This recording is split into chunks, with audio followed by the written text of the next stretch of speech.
Kami minta maaf karena setiap hari Senin dan Selasa sampai sore, bahkan kadang-kadang menjelang maghrib gitu ya, kita baru menyelesaikan beberapa keputusan persidangan yang harus kita tuntaskan. Jadi mohon maaf kalau rekan-rekan sudah menunggu. Pada hari ini kami akan menyampaikan pernyataan LPSK dalam kasus pembunuhan V dan E. Secara ringkas kami sampaikan sebagai berikut.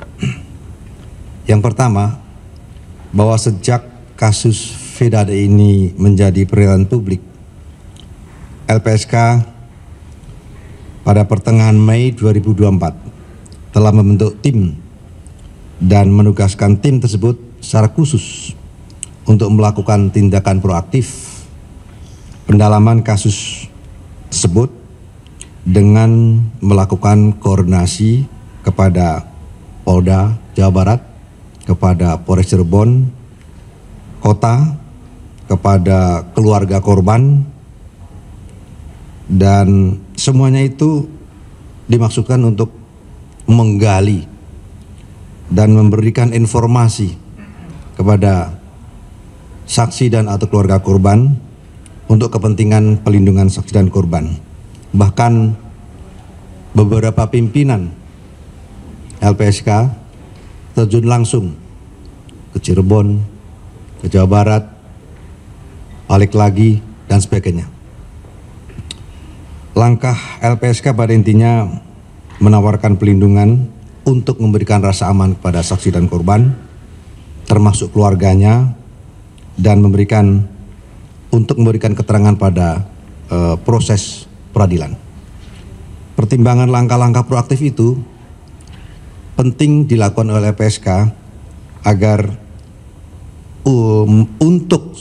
jadi pertimbangan langkah proaktif itu penting dilakukan oleh LPSK untuk memberikan rasa aman kepada saksi dan korban atau memberikan pendampingan pada proses peradilan pidana itu sendiri. Tujuannya tentu juga untuk dapat membantu mengungkap sebuah tindak pidana. Inisiatif langkah proaktif ini tidak serta-merta membuat saksi dan atau keluarganya mengajukan permohonan perlindungan ke LPSK begitu saja. Karena pada kenyataannya juga beliau-beliau mereka saksi korban tersebut masih membutuhkan pertimbangan, membutuhkan waktu untuk menentukan mengajukan permohonan pelindungan ke LPSK ataupun tidak. LPSK memandang perlu melakukan penelaahan secara mendalam dalam kasus ini untuk dapat memberikan perlindungan kepada saksi dan korban. Ini karena korban, kalau kita di undang-undang, korban adalah orang yang mengalami penderitaan fisik, mental, kerugian ekonomi akibat suatu tindak pidana. Saksi dan korban berhak memperoleh perlindungan atas keamanan pribadi, keluarga, dan harta benda, serta bebas ancaman yang berkenaan dengan kesaksian yang akan, sedang, dan telah diberikan. Ini di pasal 5 Undang-Undang 31 2014. Pemberian saksi dan korban tindak pidana dalam kasus tertentu juga diberikan berdasarkan keputusan LPSK. Ada beberapa tantangan tentu dalam penelaahan proses pelindungan ini yang dilakukan oleh tim selama proses penelaahan, dan tujuannya adalah untuk memberikan pelindungan. Pertama, kita tahu semua bahwa kasus ini atau perkara ini sudah lama, 8 tahun, yang beberapa saksi atau keluarga korban juga tidak mudah untuk mengingat kembali fakta-fakta apa yang mereka ketahui.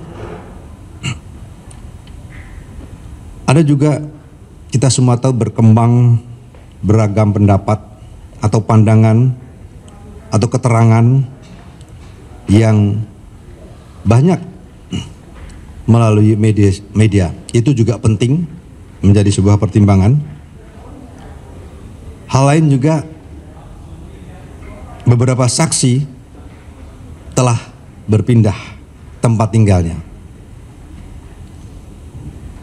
Pendalaman dan asesmen terhadap para korban tentu memerlukan waktu, karena di saat yang bersamaan saksi-saksi juga harus dilakukan pemeriksaan oleh penyidik dalam rangka penanganan perkara tersebut, sehingga kita memanfaatkan sisi-sisi waktu mana yang tepat, termasuk langkah-langkah asesmen psikologis secara tepat. Mempertimbangkan sejumlah tantangan tersebut di atas, maka LPSK tentu perlu waktu dan berhati-hati dalam mengambil keputusan terkait kasus ini. Upaya penelaahan secara mendalam terus dilakukan.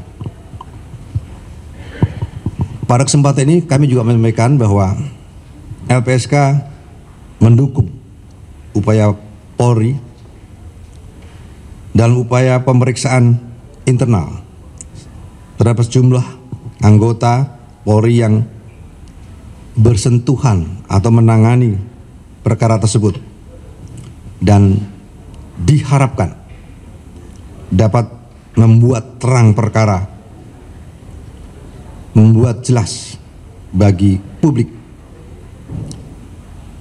dan tentu perlu memperkuat alat-alat bukti lain, scientific crime investigation, untuk memenuhi hak-hak korban dan atau keluarganya atas kebenaran, keadilan, dan pemulihan.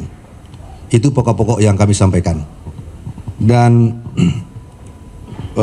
saat ini dari sekian banyak permohonan, LPSK sudah menerima pengajuan permohonan sebanyak 10 orang. Itu informasi awal yang kami sampaikan kepada Bapak Ibu semuanya. Terima kasih. Assalamualaikum warahmatullahi wabarakatuh. Waalaikumsalam. Silakan. Rasa aman yang tadi saya sampaikan itu dulu. Rasa aman bagi saksi atau keluarga yang memberikan kesaksian. Itu penting. Siapa itu tergantung subjeknya. Tapi rasa aman bagi saksi, siapa saja dalam proses peradilan, sehingga dia bisa mengungkapkan secara benar, secara jujur, apa adanya. Itu menjadi hal yang sangat penting. Kalau tadi dikatakan pihak mana, kita tidak berbicara pihak mana. Tapi yang paling penting adalah perlindungan itu diberikan adalah memberikan rasa aman. Itu dulu yang paling penting. Makasih, Pak. Mungkin ada tambahan, Bu, jawaban? Oh, iya baik. Silakan. Perlindungan itu kembali pada tupoksinya LPSK ya, bahwa kami memang memiliki beberapa perlindungan dari hak prosedur, kemudian juga perlindungan fisik, kemudian bantuan medis dan juga psikologis. Itu beberapa bentuk perlindungan. Lalu berkaitan dengan narapidana, sampai hari ini kami belum menerima pengajuan permohonan dari para narapidana. Maaf, ada satu, cuma tapi masih dalam proses asesmen dan asesmen psikologis dan juga penelaahan. Jadi belum sampai pada satu kesimpulan secara resmi. Berarti 10 ini yang sudah diterima ya permohonannya setelah? Belum penerimaannya itu masih di asesmen ya Mas, masih ditelaah dan belum ada keputusan kami menerima atau tidak, gitu. Untuk Suroto sendiri? Sama, itu juga posisinya di situ. Juga berdialog gitu ya dengan korban dan keluarganya, tentunya ya kedua belah pihak, dan juga beberapa tadi ya pihak yang mengetahui terkait lainnya, dan semuanya sedang dalam proses assessment, dan tentunya ini yang akan menjadi bahan penelaahan nantinya. Saya kira itu. Terima kasih. Ya, silakan Mas. Kita harus cermat dan hati-hati gitu ya. Itu maksud saya adalah itu. Kemudian rasa aman itu penting. Rasa aman, rasa nyaman, bebas memberikan keterangannya itu penting, sehingga prosesnya memang perlu waktu yang khusus. Bahkan asesmen psikologis saja itu mesti tidak bisa dilakukan secara cepat. Ya karena para pihak diperiksa karena untuk kepentingan penyidikan dan sebagainya. Apapun hasilnya nanti akan kita putuskan gitu. Jadi beberapa langkah itu lah yang memerlukan waktu. Ya, kalau tadi dikatakan bagaimana dengan keterangannya yang sudah dan dulu, ya, itu kan ada proses lain ya, proses lain, ada proses lain. Kita fokus pada upaya pemberian perlindungan atas keterangan saksi-saksi tadi dan atau keluarganya. Kalau memang perlu bantuan medis atau psikologis, ya akan kita berikan. Tentu juga berdasarkan hasil asesmen. Intinya itu. Masuk dari 10 itu. Ya, satu orang itu masuk dari 10 itu. Intinya itu. Dan dari pihak mana gitu ya. Apapun masalahnya, kita tidak mengklasifikasi pihak mana. Karena proses juga masih berjalan. Proses penanganan yang dilakukan oleh penyidik juga masih berjalan, ya. Jadi intinya satu orang itu adalah bagian dari 10. Satu orang yang dulu pernah disampaikan oleh LPSK, oleh Ibu Susi dan teman-teman yang lainnya, ya. Dan saat ini, ya, posisi kemarin itu masih harus dilakukan lanjutan asesmen psikologis, ya.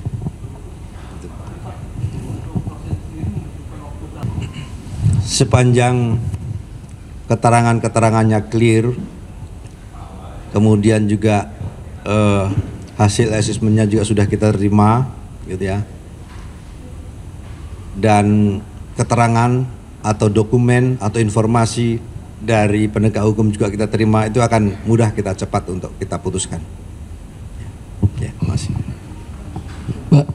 Mbak jadi bertanya, silakan. Ya, itu ada di ranahnya penyidik ya. Kalaupun nanti ada yang mau mengajukan permohonan perlindungan, ya kita dalami lagi, begitu. Gitu. Jadi itu adalah pada ranah penyidik, gitu ya. Kalau ada pihak-pihak yang terkait akan mengajukan perlindungan terkait yang Ibu Mbak tanyakan, itu tentu ada proses prosedur lain dalam rangka perlindungan. Terima kasih, Mbak. Monggo, Mbak, silakan. Pertengahan Mei sampai 10 Juni, minimal hari ini sudah ada 10 saksi maupun keluarga korban tadi Pak sampaikan oleh Pak Ketua. Jadi pada prinsipnya mereka itu ada beberapa hal yang kita mau cek secara psikologis karena beberapa saksi ini memiliki inkonsistensi, makanya hasil asesmen psikologis ini akan membuktikan mereka memberikan pernyataan itu konsisten apa enggak, saling berkesesuaian satu sama yang lain apa tidak gitu. Sehingga kita bisa menarik kesimpulan bahwa kesaksian ini benar apa adanya. Persoalannya kemudian karena ini kasusnya cukup lama, 8 tahun yang lalu, para saksi maupun keluarga korban juga agak kesulitan mengingat kasus kesaksian ketika kasus ini terjadi pada waktu itu. Jadi itu kira-kira kenapa pendalaman yang dilakukan oleh tim LPSK sampai hari ini masih dilakukan terus-menerus gitu. Kira-kira gitu. Berkaitan adanya tekanan ancaman sampai dengan hari ini ya ada beberapa dari mereka, tetapi kami masih mendalami. Mereka memang masih merasakan ya, cuma kami masih mendalami lagi karena itu tadi keterangan-keterangan mereka juga masih ada yang tidak berkesesuaian. Jadi kami juga patut untuk lebih hati-hati.